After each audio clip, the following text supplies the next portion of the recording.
No, I'm not. Lower your voice. He embarrassed me like I meant nothing.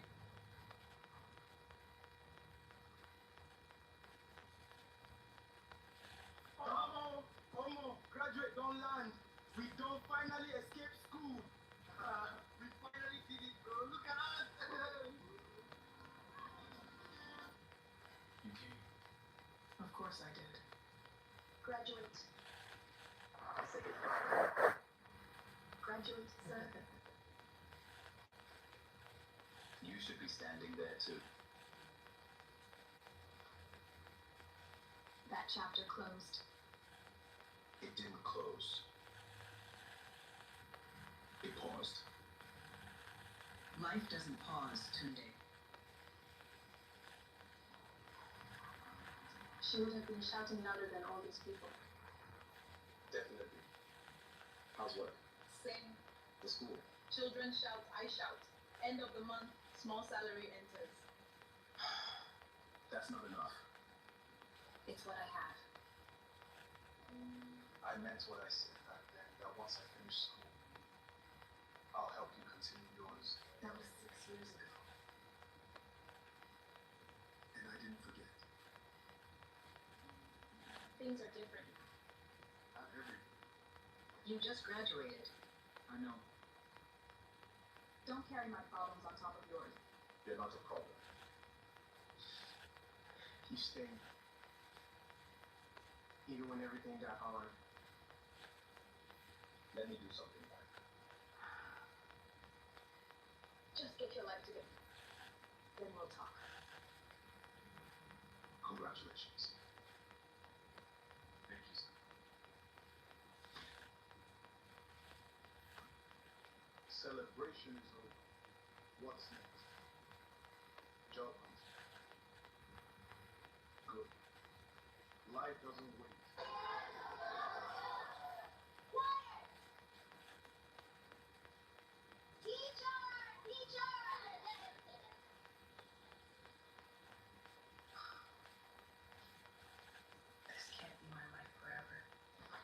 Good morning. I'm here for the interview.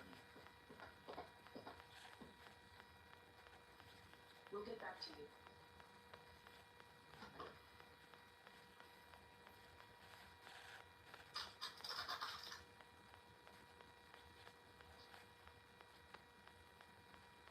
How far? I just came to say hi. There's nothing yet.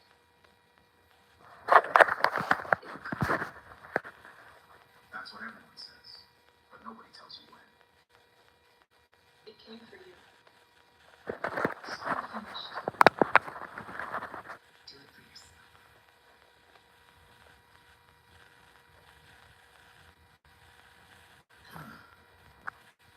Still applying. Applying is...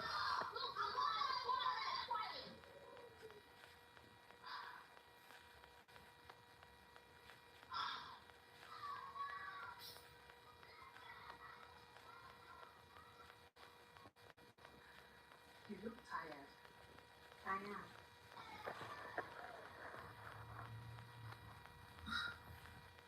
You need something better than this place. Don't we all?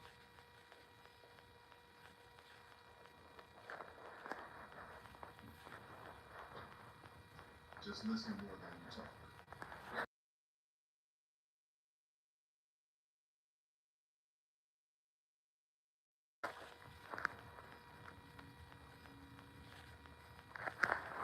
This must be your son. Yes. Today. Good afternoon, sir. Fresh graduate? Yes, sir. Good. We need people who are still hungry. I'll be honest. This isn't a favor. Your father's company has been reliable. So I'm giving you a chance. Internship first. Prove yourself. Then we talk about something bigger. Thank you, sir. I won't disappoint you. We'll see.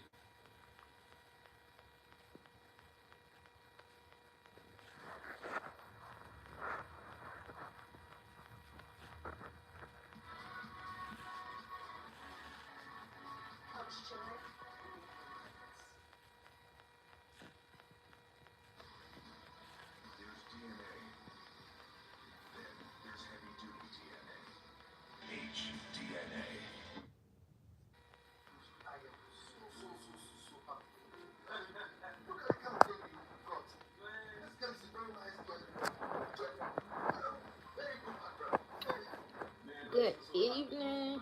I know I'm supposed to go live and talk about something else, but I fell asleep. Speaking of job. Okay, some people call him in 10 minutes. Hello? Well, I don't know what you're talking about. I'm just calling about the question. Yes, yeah, I can hear you. I can hear you. No, listen. Wait.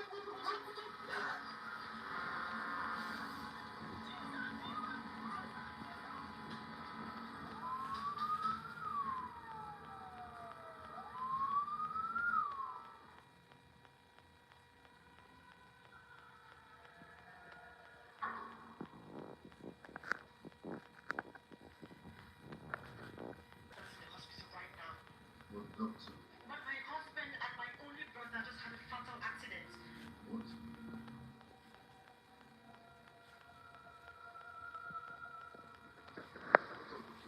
Greg is here and I need your assistance right now, please. I'm coming.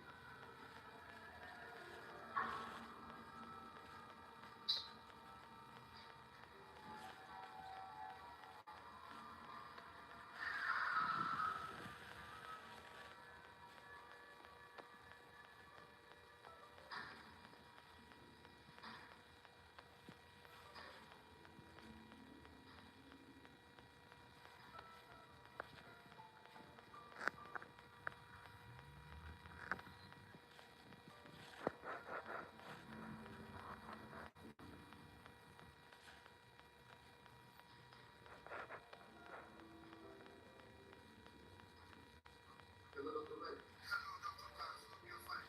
Yes, whoever you are. Emergency. Yes. So the church control and our own brother had a fight. What? So we wanted it in practice plans. How was it? I am so sorry, Dr. Clark. We don't have good negative here. I suggest you check Dr. Ifeanyi. Please extend my sympathy to Dr. Chioma. She will get it. You know,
Adora, are you listening?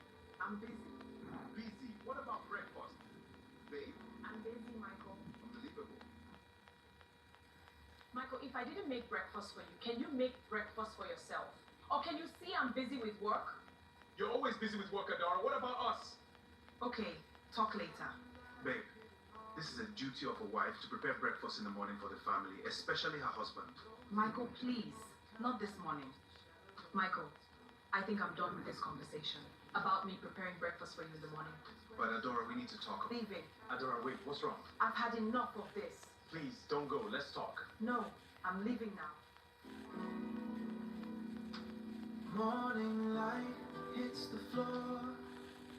No sound of a pot.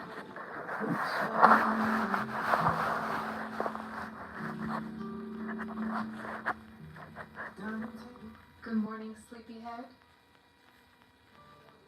Time to make breakfast. First, a little oil in the pan. Now, crack the eggs in. Season with a little salt.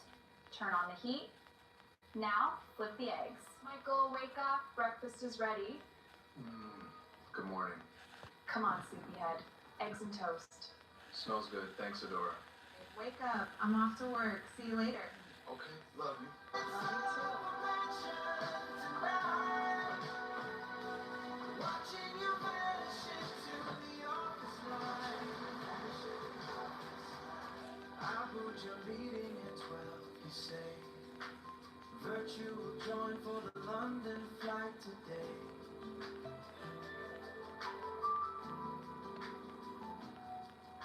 I'll reach for your hand. Why are you late? What happened? Cynthia, you know I'm a married woman. I have to prepare breakfast for my husband before leaving the house. So are you trying to tell me that your husband can make breakfast for himself? Cynthia, you know it's my husband you are talking about. It's my responsibility. Ask his wife to prepare breakfast for my husband before leaving for work. Adora, you're making a big mistake. Soon your husband will see that. Ask a chance. Cynthia, you know it's my husband you are talking about. It is my responsibility. Ask his wife to prepare breakfast for my husband, not your husband, before leaving for work. Adora, you're making a big mistake. Soon your husband will see that. Ask a chance. Cynthia, I think I'm done with this conversation. If you want to talk to me, see me in my office. Adora, I'm telling you nothing but the truth. Think about it. This house where the money flows. But I'm sitting in the silence of a mansion tonight. Watching you vanish into the office line. She texts me busy, call later. Knock, knock. Yes, come in. I'm just a name on the call log. Got a minute? Of course, Cynthia. What's up? I need your advice. I'm all ears. Adora, I came to discuss something very important about what you told me. Cynthia, what do you mean? Adora, you know I asked you why you came to work late, right? You said it's because you always prepare breakfast for your husband before coming to work. Adora, yes, Cynthia. Do you find any problem with that? Yes, there is a big problem, Adora. Why would you be doing that? Why, Adora? Your husband can do that for himself. Cynthia, why are you bothered about me preparing breakfast for my husband before leaving for work? Adora, I have to be bothered. Look at yourself. You're a beautiful woman, a working woman for every man's dream. Cynthia, thank you for your advice. I so much appreciate it. But what do you expect me to do? Adora, let's review the options. Cynthia, you mean option of me not preparing breakfast for my husband? Yes, Adora. Stop preparing anything like breakfast for him. Better still, don't be cooking at all. You guys can be buying foods. I mean, he can buy foods. Okay, Cynthia, but how do I tell my husband that I can be making breakfast in the morning for him? Adora, if your husband asks you in the morning when you're about to leave the house if you prepared any breakfast, just tell him that your company is complaining. Your company is complaining about you coming to work late. So because of that, you can't be making breakfast in the morning. That's all. Okay, Cynthia, I have heard you. I think I'm done for today. Let me going home.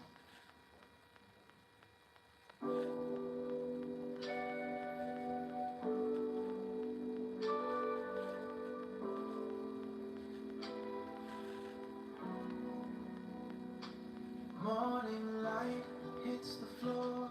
Michael, how about your wife? I think she will be back from work soon. Hi, honey. Hi, Michael. Hi, David. Hi, Adora. Long time. How is work? Work is good, thanks. It's so good to see you both. I hope the work today didn't stress you. Yes, babe. Thank God everything was okay. Good. I missed you. I missed you too. Michael, I've been in the room. Let me change so I can prepare food for you guys.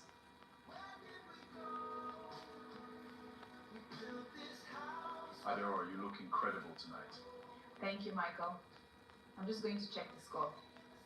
Of course, take your time. I will. Time for a quick shower.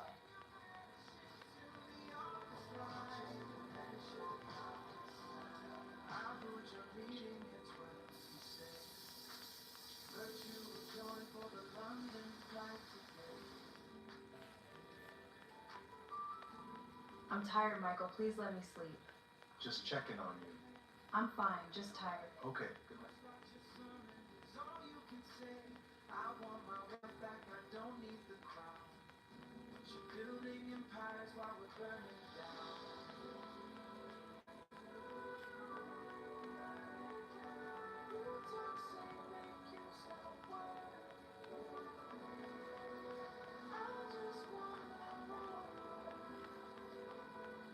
Not done, babe.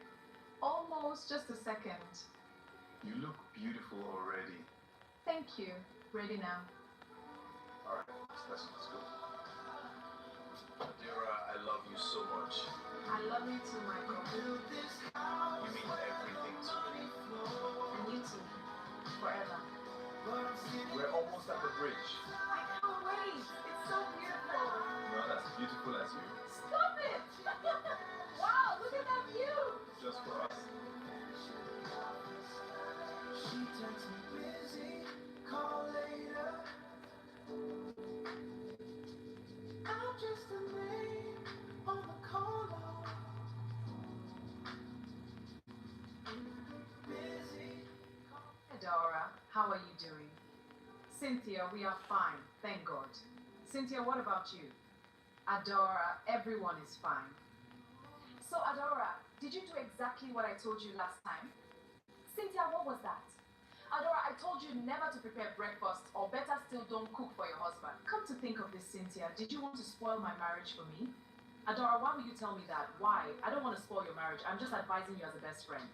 I see. Thank you. See, Adora, my reason of giving you this advice is for the betterment of your marriage. There is no man out there that will be perfect without seeing fault in their wife. Cynthia, I can't betray the love I have for my husband. That is period. Adora, since you are finding it difficult to understand what I am telling you, I think I should be going now. See you later in the day, or better still, I will visit you at your home this afternoon after work. Okay, Cynthia. Bye.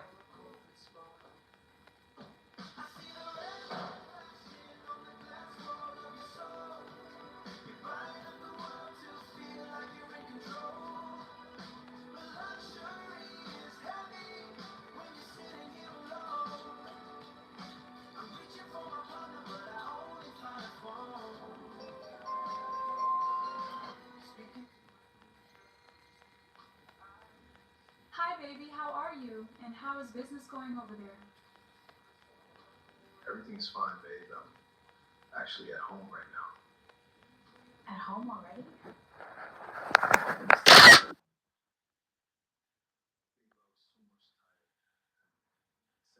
I had some documents I was supposed to go with to the office, but I didn't. Okay, babe. See you soon at home. Bye, love. Hi to all of y'all in my chat. I was supposed to talk about something else, so I'm just here. Good morning, good night.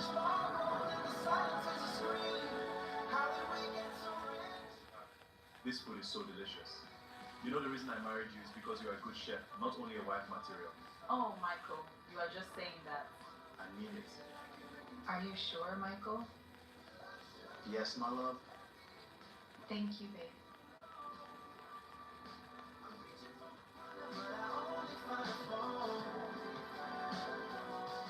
Order food if you're hungry. Just me and the echo. Red light is still blinking. You look so beautiful tonight, my love. And you make me feel safe every single day. I love you. I love you too. I love you so much, Adora. I love you too, babe.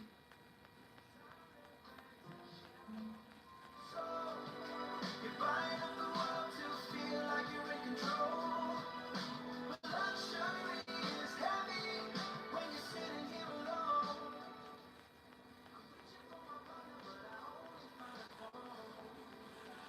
She's gonna look amazing in these.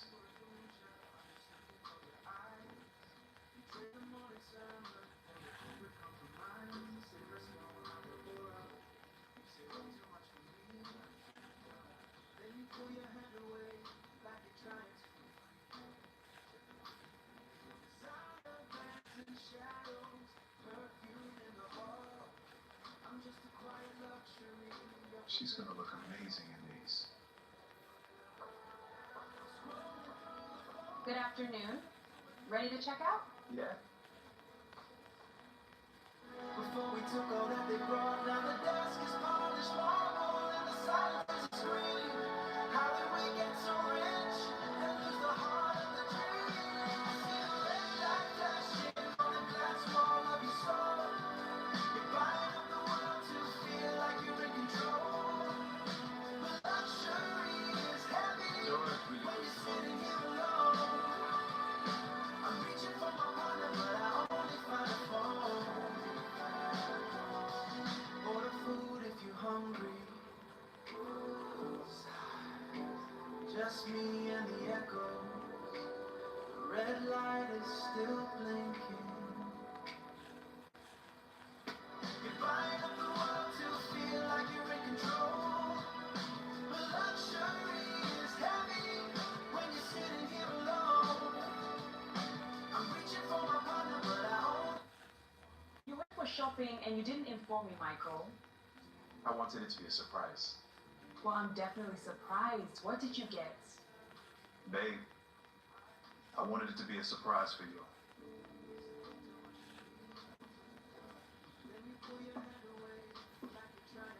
Babe, I got all this for you.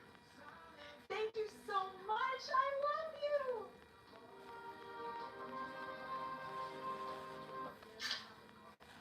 I love you so much. I love you too, my love. It was hard when we shared the same dream. Before we took all that they brought, now the desk is polished marble and the silence is a scream. How did we get so rich and lose the heart of the dream? Babe, I have an urgent call for a business trip tomorrow very early in the morning in Dubai. It will last for 1 month and some weeks. Michael, did you know you're traveling very early tomorrow morning and you didn't inform me earlier?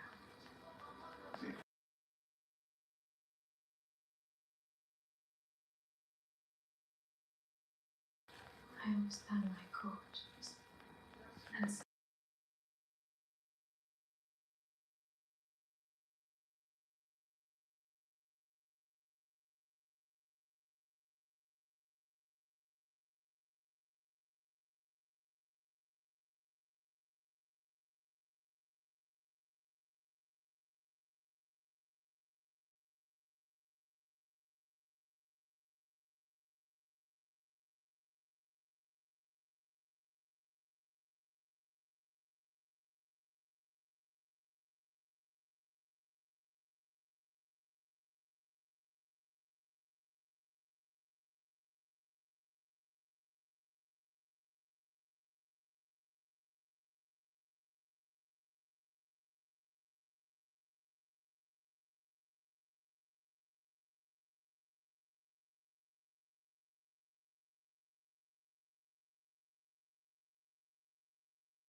My mother's head.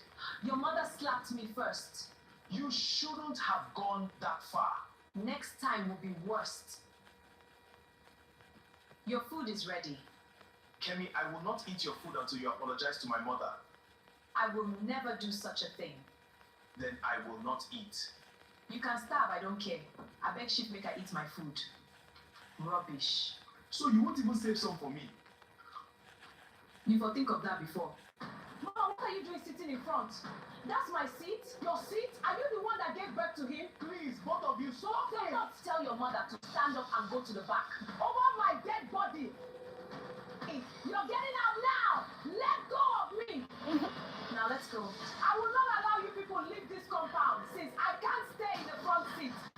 Get out of the way or we will hit you. Over my dead body. Honey, jam this crazy woman. I can't do that! That's my mother. Then tell her to get out the way. I am tired of this madness. We are not going out again. You call this cleaning? Useless girl. I will make sure my sons divorce you. I can't wait to push your things out of this house. We will see who will leave first. You bewitched my son. I will not reply to your nonsense again. You must reply me, oh. Coward. Look at how she is. Mannerless girl. You have been married to my son for 5 years now. No single child. You have aborted all the children in your stomach. Kemi, when I'm done with you, will run away from this house. Rubbish girl. Don't worry, I am coming for you, old witch. After using this super glue to glue your mouth, let me see how you will open this your nonsense mouth to insult me again.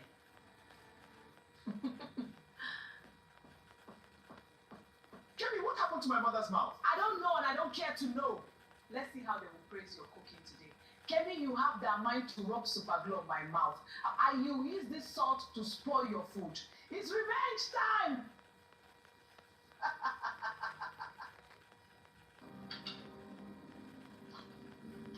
Jesus, Kemi, what is this? You people want to kill me! So you people invited us to your house to kill us. Kingsley, I am disappointed in you and Kemi. I am sorry, Ma. I don't know what happened. Mama, I know you did this. The food was okay when I prepared it. Kemi, I don't know what you are talking about. Kemi, you can't blame my mother. You prepared the food. Your mother sabotaged my food. Kemi, I'm very disappointed in you. That woman was my business partner. You shouldn't have done this. I promise you, old witch, you will learn the hard way. Since you don't want to leave my husband's house in peace, you will leave by fire by force unless my name is not Kemi. Jesus Christ, help me! Help me! Kemi, you did this to me. God will punish you, girl. Somebody help me. Mama, look at what unnecessary trouble happened. Kemi, where is the girl I brought in this house for my son to marry? I don't know. Kemi, what have you done to that girl? I don't know what you are talking about. I am done playing games with you. It's time to go diabolic for you. You must leave my son's house. By fire, by force. Do your worst, old witch. Yeah! Kemi, you must leave my son's house. Baba! I want you to prepare a charm for me that will drive Kemi away from my son's house. I want her to disappear from our lives. Woman, what you ask for is serious and you have to pay heavily to make it happen. I will pay any amount you want. The gods do not need your money. All the gods want is your son. How about my only son? Yes. For me to prepare that charm for you, then your son will not be able to impregnate any lady. He will not be able to have children. And lastly, his businesses will crumble. He will be poor. Baba, this is really serious. Is there no other way? I'm afraid there is no other way. Okay, Baba, anything that will drive Kemi away from our lives, I will do it. I don't mind feeding my son from my own little business.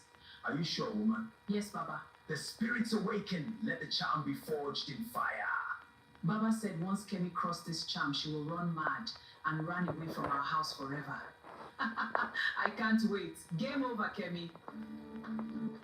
Jesus, what is this smell? I can't breathe. I can't breathe.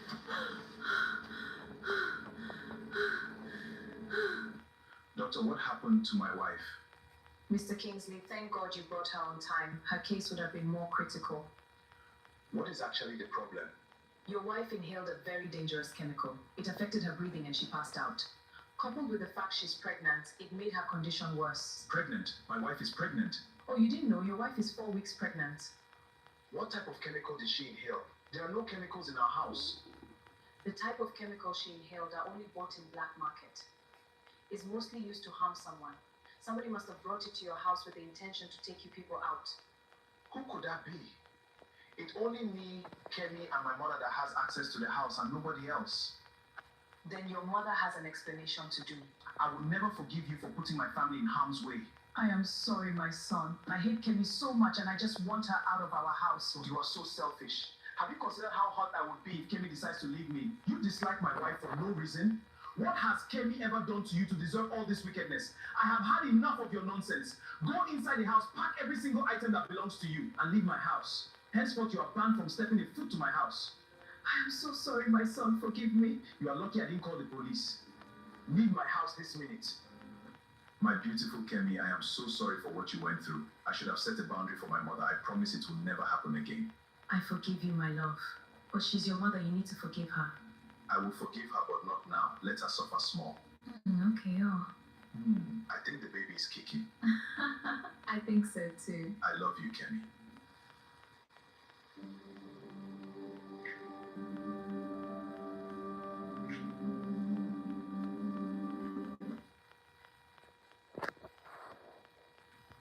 Get ready for the summer.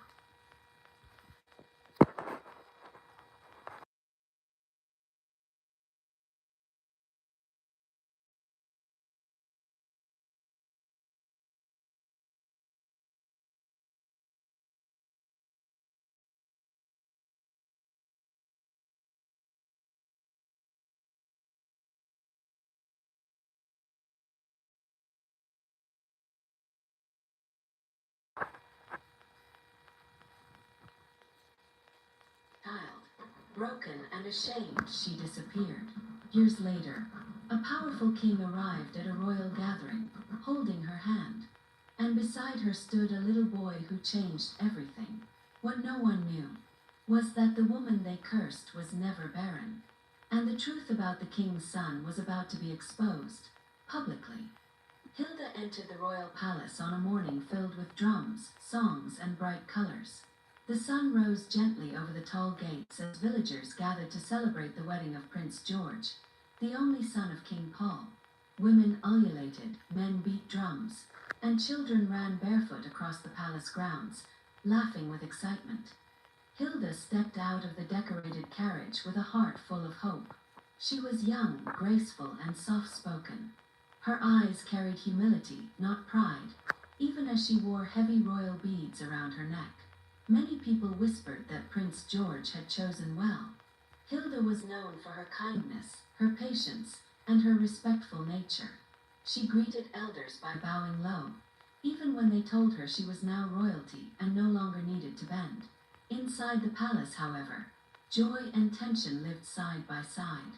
Queen Jessica, Prince George's mother, sat on her carved throne with a stiff smile. Her eyes followed Hilda carefully, measuring, judging, searching for flaws. To her, Hilda was not yet a queen. She was a test.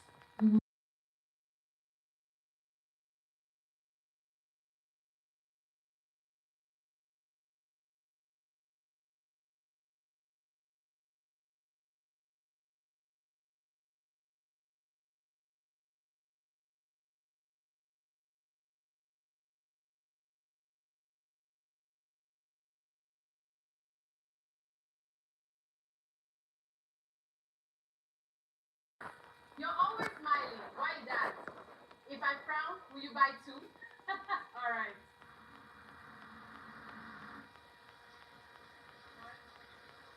Not enough. Just small more, then I can go home.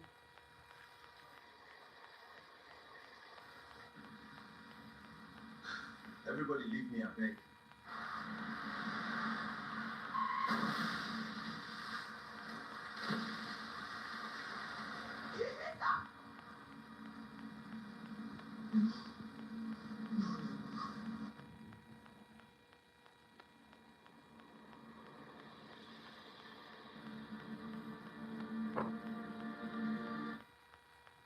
They said payment closes next week.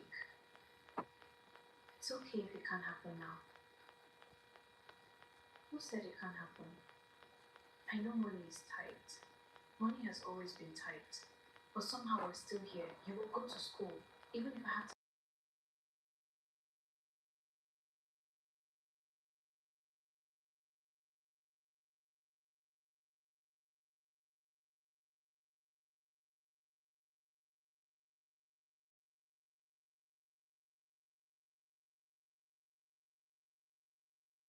your things and get out of my son's house. Your replacement is waiting.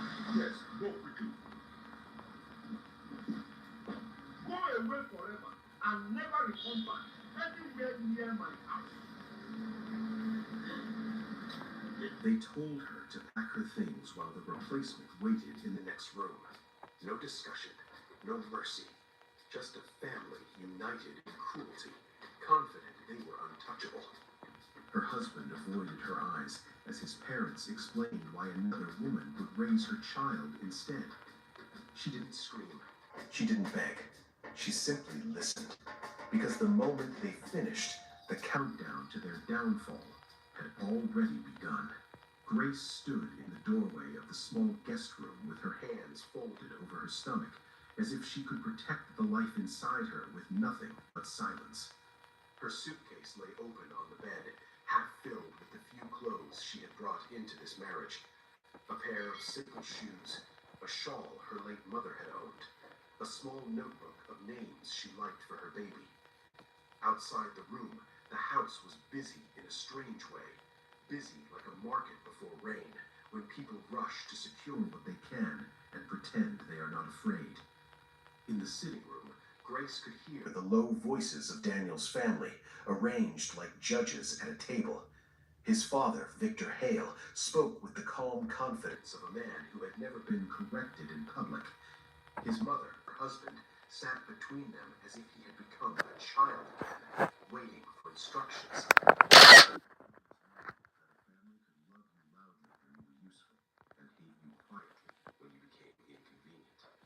But even she did not expect them to move with this kind of speed.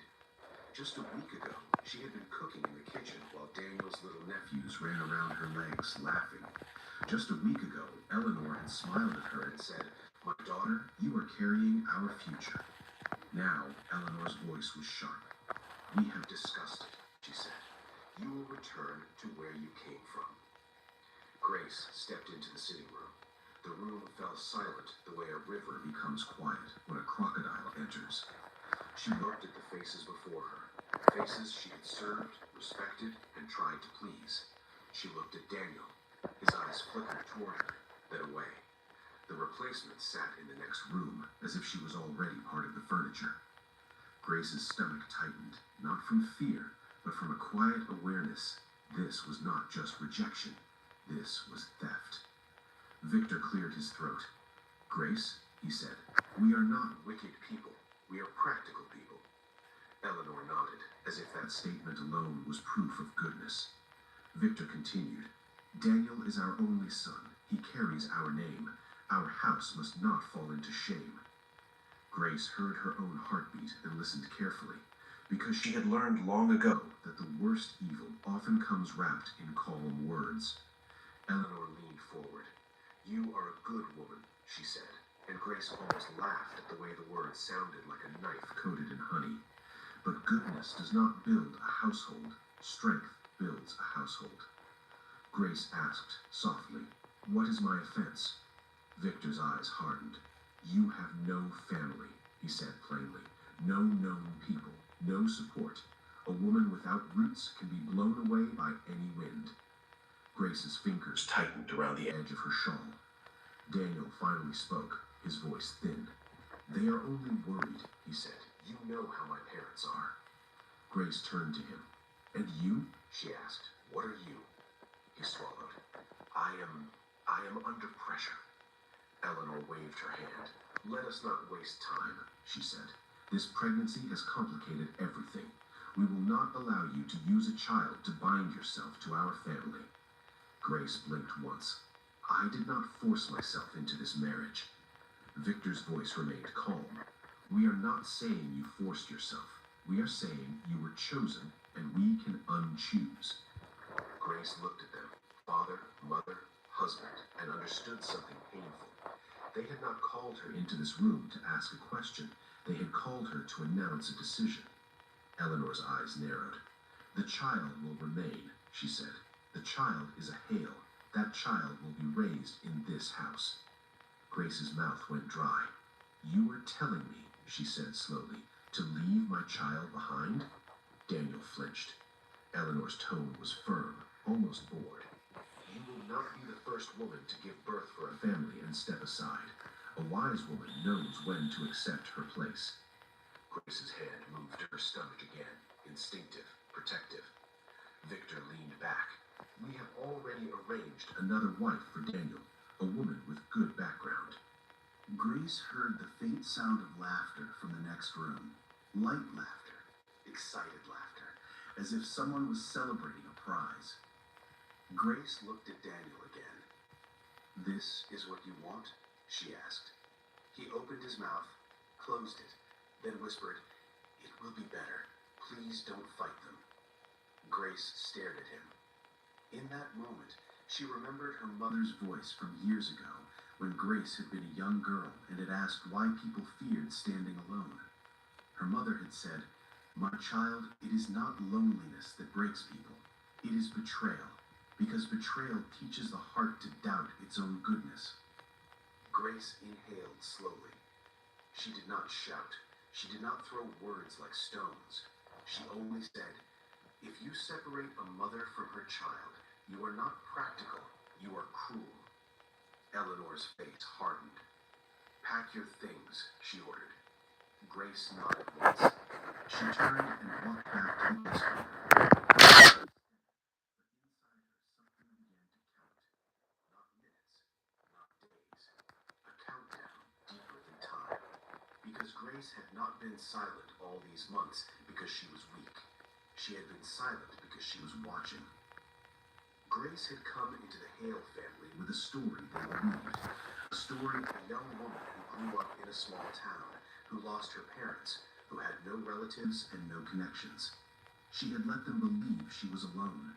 Because in the world, there are two kinds of people. Those who treat the powerless with care, and those who treat the powerless like prey. Grace needed to know which kind Daniel was. She needed to know which kind his family was. When Daniel met her, it had been at a community health outreach, a place where volunteers gave food and basic medical help to women in poor neighborhoods. Daniel had come as a donor, escorted by his mother like a royal child visiting a village. Grace had been there quietly, taking notes, speaking gently to pregnant women, helping them register for checkups. She had not worn expensive clothing. She had not introduced herself with titles. She had simply done the work. Daniel noticed her because she did not chase him. When he tried to impress her with money, she did not praise him. When he tried to impress her with speech, she listened, then asked him about the women who could not afford transportation to the clinic. Daniel had laughed, surprised. "You were different," he said. Grace smiled politely. "I am normal. Many people just pretend." He pursued her after that. He brought gifts. He offered her help. He wanted to know where she lived, who her family was, what her dreams were. Grace gave him a version of her truth. She told him she was raised by a kind guardian after losing her parents. She told him she studied, worked, and learned to survive. She did not tell him that her late father had once been one of the most respected business leaders in the region. She did not tell him her mother's family carried old influence, quiet influence that did not shout, but moved doors. She did not tell him she owned shares, trusts, and documents that could bend powerful men into humility if she chose. She did not tell him because she wanted love that did not kneel to money. And at first, Daniel seemed to pass the test. When his mother hinted at background, Daniel said, "Grace is enough." When his father asked about connections, Daniel said, "She has character." Grace watched him speak like that and felt hope. It was not loud hope, it was cautious hope. They married in a modest ceremony, not because Daniel could not afford grandeur, but because Grace requested simplicity. And for some months, the marriage felt like a planted seed beginning to grow. Grace cooked, Grace cleaned, Grace laughed when Daniel was gentle, Grace stayed quiet when he was moody. She tried, but the Hale house was not built on love. It was built on control. Eleanor watched Grace like a hawk watches a small animal. At family gatherings, Eleanor would praise Grace's humility as if humility was a poverty uniform. "Oh, Grace, you are so simple. It is refreshing. Some women are too proud." Grace would smile and nod. Victor, on the other hand, would ask questions that sounded innocent but were loaded like traps. "Your guardian," he would say, "is he still alive?" Grace would answer gently, "No, sir." "Do you have any surviving relatives?" he would ask. Grace would say, "Not close ones." He would nod, as if he had confirmed what he wanted. The family felt safer treating her badly because they believed she had no one to fight for her. And Daniel began to change. Not suddenly, gradually, like a cloth that fades with repeated washing. At first, he defended her. Then he started avoiding conflict. Then he started agreeing quietly with his parents to keep peace. And peace in that house meant Grace swallowing pain like food. When Grace became pregnant, she thought the child would soften everyone. For a short moment, it seemed to. Eleanor began giving her herbs and advice. Victor began discussing names. Daniel began talking about the future with excitement. Grace smiled, even as her body grew heavy, even as nausea came, even as fatigue sat on her shoulders. She thought, perhaps the seed is growing. But some people do not water a seed. They wait for it to grow, then they claim it as theirs. The first sign came when Eleanor insisted Grace should stop going to the community outreach. "A pregnant woman should stay at home," Eleanor said. "People will look at you outside. They will talk." Grace answered calmly, "The women I help are also pregnant. They still move." Eleanor's smile became thin. "Do not argue," she said. "This is my house." Daniel told Grace later, "Just rest. It is not a big thing." Grace rested. Then Victor insisted Grace should sign a paper for medical insurance. Grace read it carefully. It was not medical insurance. It was a document giving the Hale family authority over the child's medical decisions. Grace refused politely. Victor's face tightened. "You do not trust us," he said. Grace replied, "Trust does not require blind signatures." Daniel pleaded with her. "It is just a form. Why do you make things hard?" Grace looked at him and realized something. Daniel wanted ease more than truth. She did not sign. And from that day, the atmosphere changed. Not with shouting, with planning, with whispers, with smiles that did not reach eyes. A few weeks later, Grace heard Daniel's aunt on the phone in the kitchen. "Eleanor has found a better girl," the aunt whispered. "One with people, one with support. If that orphan refuses to cooperate, they will remove her." Grace stood behind the door and listened. Her heart did not break into noise. It broke into clarity. So when that morning came, the morning they told her to pack, Grace was not shocked. She was ready. Not with anger, with preparation. Grace closed her suitcase and sat on the edge of the bed. Her hands rested on her stomach. She whispered, not to the family, not to Daniel, but to her child. "My little one," she murmured, "do not fear. Some storms come to expose weak roofs." A knock came on the door. It was not Eleanor. It was Daniel. He stepped in slowly and shut the door behind him. His face looked tired, but not tired enough to do what was right. Grace watched him quietly. He spoke first. "I tried," he said. Grace's eyes remained steady. "Did you?" she asked softly. Daniel frowned. "My parents are stubborn," he said. "They won't listen." Grace tilted her head slightly. "They listened," she replied. "They listened to greed." Daniel's voice rose a little, as if trying to gather authority he did not have. "You don't understand," he said. "This is bigger than you." Grace answered calmly, "No, Daniel, it is smaller than me. It is your character." He looked away. Then he said in a voice that surprised her, "If you just leave quietly, They will allow you to come back later, maybe, when things settle. Grace stared at him. Come back? She repeated. As what? Daniel hesitated. As part of the family, he said weakly. Grace let out a slow breath. You have already decided that your child can be taken from you, she said. You are negotiating my pain like it is a business deal. Daniel's eyes flashed with irritation. What do you want me to do? He snapped. Fight my parents? Lose everything? Grace's voice remained soft. So you are afraid, she said, not of wrongdoing, of losing comfort. Daniel clenched his jaw. You always speak like you are wiser, but look at you now. What power do you have? Grace held his gaze. In her mind, the countdown ticked louder, but her lips only said, You will see. Daniel scoffed. I don't need to see anything, he said. I just need peace. Grace nodded. Peace built on cruelty will collapse, she replied. Daniel turned to leave. At the door, he paused. Grace, he said, his voice quieter now, don't make this ugly. Grace looked at him with a calm that made him uncomfortable. Daniel, ugly is what you are doing. I am only responding with dignity. He left.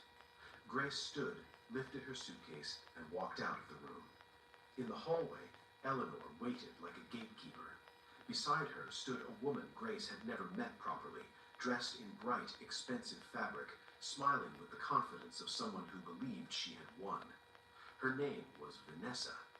Vanessa's eyes swept over Grace's stomach, and then over her suitcase, and her smile widened.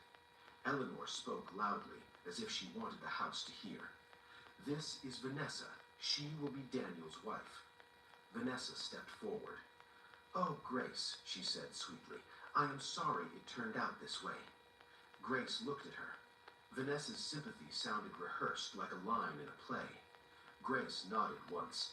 I hope you find what you are looking for, Grace said politely. Vanessa blinked, surprised by the lack of bitterness. Eleanor scoffed. Take her to the gate, Eleanor commanded one of the staff. Make sure she does not carry anything belonging to this house. Grace turned her head toward Eleanor. I came here with nothing, and I am leaving with my dignity. That is more than some people can afford. Eleanor's face tightened. Go, she snapped. Grace walked. As she approached the gate, she heard Eleanor's voice behind her. And remember, Eleanor called, the child stays with us. Grace paused. She turned slowly. The staff froze. Even Vanessa's smile faltered. Grace's voice was calm, but it carried weight. No, she said. The child goes where the mother goes. Eleanor's laughter was sharp. You think you can fight us? She said. Who will support you? Who will stand with you? Grace smiled slightly. I will not fight you with noise. I will fight you with truth. Victor stepped forward, eyes narrowed. We can call the police, he warned. We can say you are stealing a hale heir. Grace nodded. Call them, she said, and when they come, make sure you are ready to answer questions. Victor hesitated for a fraction of a second, but Eleanor pushed forward. She is bluffing, Eleanor said. A woman with nothing always bluffs when cornered. Grace did not argue. She turned and walked out of the gate. Behind her, the Hale house stood tall, proud, and confident, but Grace knew something they did not. A tall house built on sand does not need an earthquake to fall. It only needs time. Grace did not go to a friend's house. She did not go to a shelter. She did not run to beg anyone. She entered a simple taxi and gave an address. The driver glanced at her suitcase and her pregnant belly. Madam, he asked politely, are you okay? Grace smiled faintly. I am okay, she said. I am going home.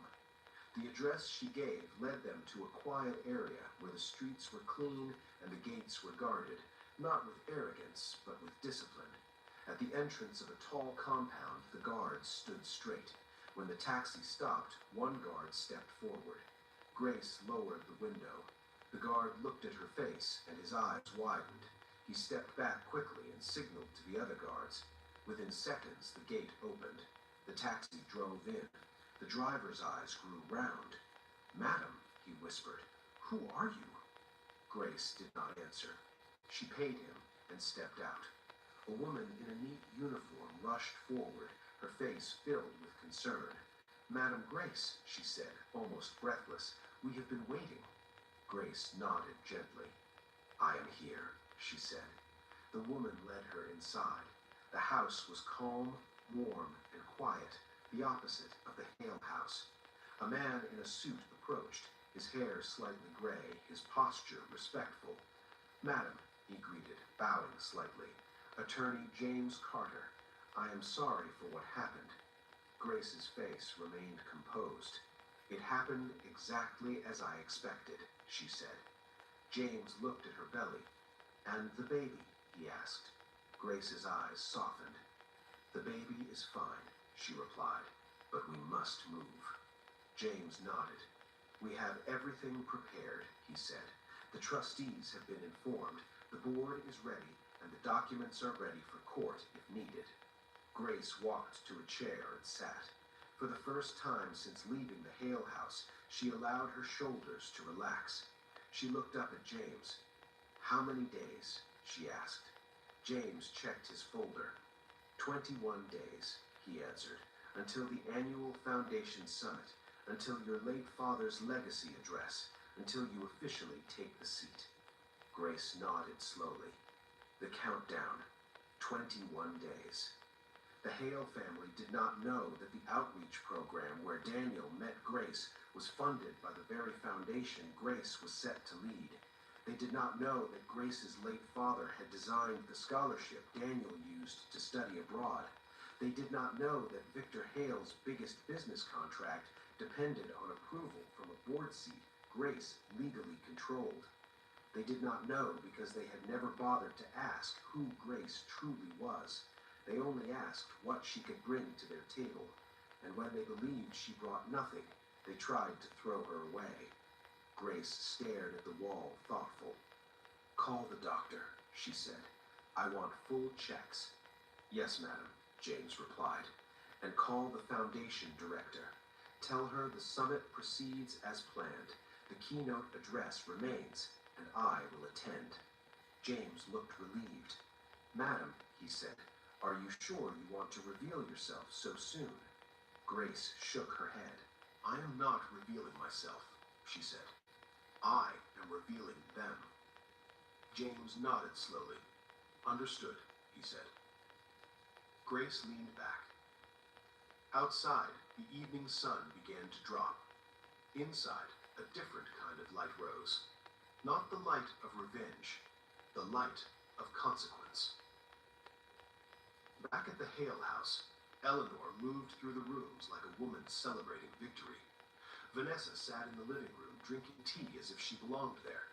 Victor made phone calls, arranging meetings, speaking proudly. Daniel sat in the corner, quiet, uneasy. Eleanor noticed his silence. "Why are you looking like someone died?" she snapped. Daniel rubbed his forehead. "She didn't fight. She didn't even cry." Eleanor scoffed. "Because she knows she is defeated," she said. Victor hung up a call and joined them.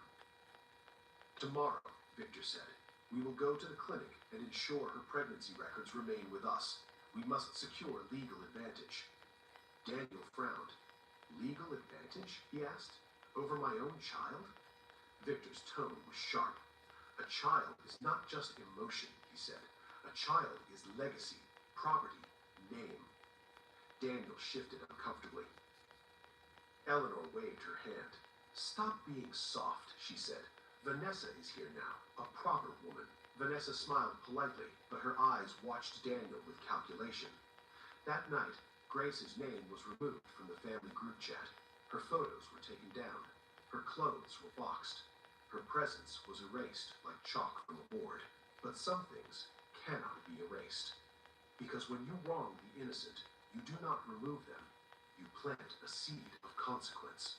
The next morning, Grace visited the hospital privately. The doctor was gentle and respectful. "Madam," she said, "your baby is healthy." Grace exhaled, grateful. Then she looked at James. "Let us begin," she said. James opened his folder. He pulled out documents, birthrights, guardianship protections, trust structures, and a letter sealed with the crest of the foundation. Grace's late father, Jonathan Whitmore, had prepared everything long ago because he knew the world. He knew people. He knew that sometimes a child of wealth must move like water, quietly, wisely, until the right moment. Grace read the letter. Her father's handwriting was steady. "My daughter," the letter said in essence, "if you ever find yourself surrounded by those who measure people by what they can gain, do not fear. Let their hearts expose themselves. Then stand in truth, not in anger." Grace folded the letter and pressed it to her chest, not as a weapon, as strength. Days passed. Grace rested, nourished herself, and prepared. She did not rush to court immediately. She did not send threats. She did not post public announcements. She allowed the Hales to continue in their confidence. Because sometimes the best justice is the kind that arrives when people are most proud. Meanwhile, at the Hale house, plans grew. Eleanor arranged a small engagement celebration for Daniel and Vanessa. Victor invited business associates, proud to show stability. Vanessa wore expensive jewelry and smiled brightly. Daniel's eyes remained troubled. At one point, Daniel's cousin pulled him aside. "Brother," the cousin whispered, "are you sure about this?" Daniel sighed. "I don't know," he admitted, "but I can't fight my parents." The cousin shook his head. "A man who cannot fight wrong cannot protect right," he said quietly. Daniel said nothing. His silence was his choice. 2 weeks later, a letter arrived at the Hale house. It was not from Grace. It was from the National Family Court. Eleanor opened it and frowned. Victor read it and his face changed. Daniel looked confused. "What is it?" he asked. Victor cleared his throat. "A hearing," he said stiffly, "regarding guardianship rights and custody protection." Eleanor's mouth tightened. "She went to court," Eleanor hissed. "That ungrateful girl." Victor slammed the letter onto the table. "She has no lawyer," Eleanor said. "No one would represent her." Victor's voice was low. "Someone did," he said. "This is not a simple petition." Daniel's stomach dropped. Vanessa frowned. "What is happening?" she asked. Eleanor forced a smile. "Nothing," she said. "A poor woman trying to make noise." But Victor's hands were not steady, because deep down, Victor knew something. The court did not move like this for noise. The court moved like this for authority. The day of the hearing came. The Hale family entered the courtroom dressed in their finest. Eleanor's head was high. Victor's face was stern. Daniel looked like a man walking into a storm without an umbrella. Vanessa came too, even though no one asked her to. She sat beside Eleanor like a trophy. Grace arrived quietly, dressed simply, her belly round, her face calm. She did not wear gold. She did not wear pride. She carried a folder and a quiet confidence. When she entered, the judge looked up. The courtroom went silent because the judge recognized her, not as a poor woman, as a name, as a legacy, as a protected identity. The judge's voice was respectful. "Madam Grace Whitmore," she greeted. Eleanor's face froze. Victor's eyes widened. Daniel blinked. Vanessa's smile vanished. Grace bowed her head slightly. "Good morning, Your Honor," she said. Victor stood abruptly. "What is this?" he demanded. "Whitmore." The judge raised a hand. "Mr. Hale," she said firmly, "sit down. This court will proceed with respect." Victor sat slowly, his pride cracking like dry wood. The judge looked at the documents. "Madam Whitmore," she said, "you are requesting an immediate protection order regarding your child and a legal boundary against forced separation." "Yes, Your Honor," Grace answered calmly. Eleanor's voice burst out. She is married to my son, she shouted. That child is ours. The judge's eyes hardened. Mrs. Hale, she said, this is not a market where children are shared like goods. This is a court. Eleanor's lips trembled. Grace spoke softly. They demanded I leave my child behind, she said. They claimed another woman would raise my baby. The courtroom murmured. The judge looked at Daniel. Mr. Daniel Hale, she said, is this true? Daniel's mouth opened. No sound came. Victor hissed under his breath. Speak. Daniel swallowed. And in that moment, Daniel faced his moral test. Truth versus comfort. Courage versus cowardice. A husband's duty versus a son's fear. Daniel's eyes met Grace's. Grace's face did not beg. It only waited. Daniel's voice finally came. Yes, he whispered. They said it. Eleanor gasped. Victor's face turned red. Vanessa stared at Daniel in shock. The judge's voice was cold. So you admit, she said, that your family attempted to separate a mother from her unborn child with plans to remove her from the home. Victor stood. This is a misunderstanding, he said quickly. We were only concerned. The judge cut him off. Concern does not justify cruelty, she said. Grace's attorney, James Carter, stood. Your Honor, he said, we also submit evidence of coercion, attempted signature manipulation, threats, and removal of personal property. Victor's face went pale. Eleanor stammered. Who is he? James spoke clearly. James Carter, he said, senior counsel to the Whitmore Foundation. The courtroom murmured again, louder now. Victor's throat tightened. The Whitmore Foundation, he repeated. Grace remained silent, because she had learned that truth does not need to shout. The judge looked at Victor. Mr. Hale, she said, do you have any understanding of who you have tried to mistreat? Victor's voice became small. No, he admitted. The judge nodded slowly. Then you should have treated her like a human being anyway, she said. Grace's eyes lowered briefly, as if agreeing. The judge issued the order. Grace's child would remain legally protected with her. No forced separation, no harassment, no interference. The Hale family was warned publicly. Their names were written into the record, and in court, records are not easily washed. As they left, Eleanor's hands shook. Vanessa's face was stiff with fear. Victor looked like a man whose shadow had turned against him. Daniel walked behind them, silent, ashamed. Grace walked out last, her steps steady. But her revelation was still not complete. Not yet, because court was only one stage. The summit was the main stage, and the countdown still had days left. A week later, the Whitmore Foundation Summit arrived. It was held in a grand hall where leaders, investors, community builders, and government officials gathered. The air was filled with careful smiles and polite power. Victor Hale attended, because he had to. His company depended on partnerships and approvals. He came with Eleanor and Daniel, dressed in pride that now felt like borrowed clothing. Vanessa wanted to attend too, but Eleanor refused. This is not your place, Eleanor snapped. Not today. Victor's hands clenched. He had tried calling people quietly. He had tried confirming rumors, and every call returned the same message. Grace Whitmore was not nobody. Grace Whitmore was the heir and trustee of the Whitmore legacy. The Whitmore Foundation was not a charity begging for donations.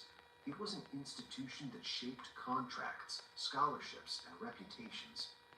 Victor sat in the hall, sweating under his suit. Daniel sat beside him, pale. Eleanor stared ahead, stubborn, refusing to show fear. Then the host stepped onto the stage. Ladies and gentlemen, the host announced, today we honor the legacy of Jonathan Whitmore, a man who believed that dignity should not be reserved for the wealthy. Polite applause filled the room. The host continued, and today we welcome the new trustee and chairperson of the Whitmore Foundation. Victor's breath caught. Eleanor's lips pressed together. Daniel's hands trembled. The lights shifted. A figure walked onto the stage. Grace. She wore a simple, elegant dress. No heavy jewelry, no loud display. Her pregnancy was visible, but she stood tall, like a tree that has survived storms. The room rose in respect. Applause grew stronger, not because she demanded it, because her name carried weight. Grace stepped to the microphone. She looked across the hall. Her eyes found Victor, then Eleanor, then Daniel. She did not glare. She did not smile cruelly. She only looked, calm, clear, and unshaken. And then she spoke. "My name is Grace Whitmore," she said gently. "I was raised to believe that wealth is not a crown, it is a responsibility." The hall was silent. Grace continued. "For many months I moved quietly among people, not to deceive, but to understand." Victor's face tightened. Eleanor's chest rose and fell rapidly. Daniel lowered his head. Grace's voice remained steady. "I learned something," she said. "Some people are kind only when they think you can reward them. Some people are respectful only when they think you can punish them." She paused. Her hand rested briefly on her belly. "But true character," she said, "is how you treat someone you believe cannot help you." The hall remained silent. Grace looked at the audience. "My father taught me that dignity is not a gift given by families, husbands, or titles. Dignity is a truth carried within." She paused again. "And today," she said, "I want to speak about mothers." Victor swallowed hard. Grace's eyes softened slightly, not with weakness, but with depth. "A mother is not an object," she said. "A mother is not a temporary container for a child. A mother is a person. And when you break a mother, you break the future." The hall murmured softly, agreeing, touched. Grace continued. "In recent days," she said calmly, "I have seen what people can do when they believe a woman is powerless." Victor's face burned. Eleanor's hands shook under the table. Grace did not mention the Hales by name. She did not need to. Truth is a way of finding its target without shouting directions. Then Grace's tone became firmer. "As chairperson of this foundation, I will not partner with institutions, businesses, or families that treat human beings as disposable." Victor stiffened. Grace glanced down at her notes. "Our partnerships will be reviewed," she said. "Our contracts will prioritize ethics. Our scholarships will support those who have been pushed aside, and our funding will not empower cruelty." Victor felt the floor move under him, because Victor's company was already under review, not by gossip, by policy. And policy is stronger than anger. Grace looked up again. "This is not revenge," she said softly. "This is alignment. We cannot claim to build communities while we destroy people behind closed doors." The hall erupted in applause. Not a violent applause, a respectful applause, a moral applause. Grace nodded. Then she ended her speech with a calm sentence that sounded like a proverb. "May we remember," she said, "that the hand you push away today may be the hand holding your tomorrow." She stepped away from the microphone. The host thanked her. People rose to greet her. Leaders came forward. Officials smiled. And Victor Hale sat frozen, realizing that the woman he tried to throw away was now the woman who could shape his future. Eleanor's pride cracked, but she still refused to bow. Daniel sat like a man whose life had been revealed as weak. After the summit, Victor tried to reach Grace. He waited near the exit like a man waiting outside a king's gate. When Grace appeared, surrounded by staff and supporters, Victor stepped forward. "Grace," he called. Grace stopped. She turned calmly. Victor's smile trembled. Eleanor pushed forward, her voice sharp. "You humiliated us," she hissed. Grace looked at Eleanor. "I did not humiliate you. You revealed yourself." Eleanor's face twisted. Daniel stepped forward, voice shaky. "Grace, please," he pleaded. Grace looked at him for a long moment. Then she said, "You already talked when you allowed them to replace me." Daniel flinched. "I was confused. I was pressured." Grace's voice remained calm. "A man who allows cruelty because he is pressured is a man who will allow it again when the pressure returns." Daniel's eyes filled with regret. Victor cleared his throat. "What do you want?" he asked, trying to sound strong. Grace tilted her head slightly. "I want nothing from you," she said. "I only want my life away from your cruelty." Eleanor scoffed. "So you will take the child?" she snapped. Grace placed a hand on her belly. "Yes," she said simply. Victor's voice broke. "But our name, our legacy." Grace interrupted gently. "Legacy is not a surname. Legacy is what you do with your power." She paused. Then she said something that ended the conversation. "My lawyers will handle the divorce, and the child's protection will remain." Daniel's face collapsed. Victor's shoulders slumped. Eleanor's mouth opened, but no words came. Grace turned and walked away. No dramatic exit. No insults. Just dignity, leaving a place that did not deserve it. In the weeks that followed, consequences arrived like rain. Quiet, steady, unavoidable.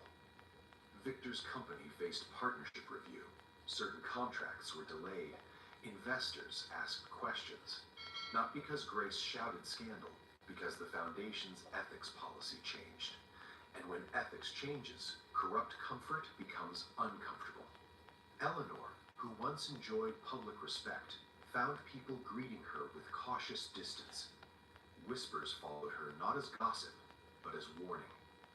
Vanessa, who thought she was marrying into glory, discovered that she had joined a collapsing structure. She left quietly. Daniel tried to call Grace many times. Grace did not block him in anger. She simply did not answer. Because peace is not built by returning to the fire that burned you. Grace gave birth in a safe place, surrounded by people who respected her. When she held her child for the first time, she did not think of revenge. She thought of protection. She thought of the future. She whispered, "You will never beg for your place in this world." And as the child grew, Grace built a life rooted in dignity. She funded clinics. She expanded outreach programs. She supported mothers who had been discarded. Not to prove anything, but because pain can either harden a person or teach them purpose. Grace chose purpose. Years later, people still spoke of this story, not as entertainment, as a lesson. They said, "Did you hear about the family that tried to replace a pregnant wife?" And someone would answer, "Yes." They did not know who she was. But the wise elders would add, quietly, "That is not the real point." Because the real point was this: you do not treat someone well because they might be important. You treat them well because you are human. You do not respect a woman because she has power. You respect her because she has dignity.